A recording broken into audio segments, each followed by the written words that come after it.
Je pense que depuis la nomination de M. Marc Brice, ce n'est un secret pour personne qu'il n'a jamais vraiment été accepté par M. Samuel Eto'o.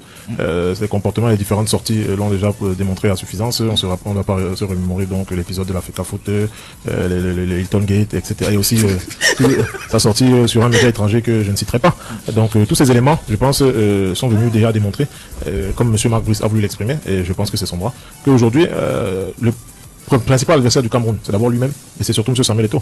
Et je pense qu'il ne fait pas insulte de le dire, parce que jusqu'à présent, je veux bien vous prendre à témoin de voir un seul moment où Samuel Eto'o a facilité les choses à cette équipe-là. On a vu une équipe sans matériel, on a vu une équipe dans des bus, on a vu une équipe dans des conditions déplorables, malgré cela, son assistant souvent aussi, etc.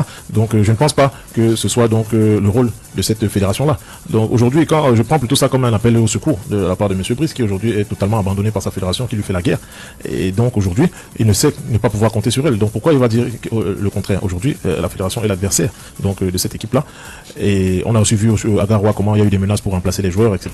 Après, on a vu ces catégories-là se faire lamentablement éliminer. Donc ce sont les différents choix de la fédération qui, depuis le début de leur mandat, donc sont quand même reprochables.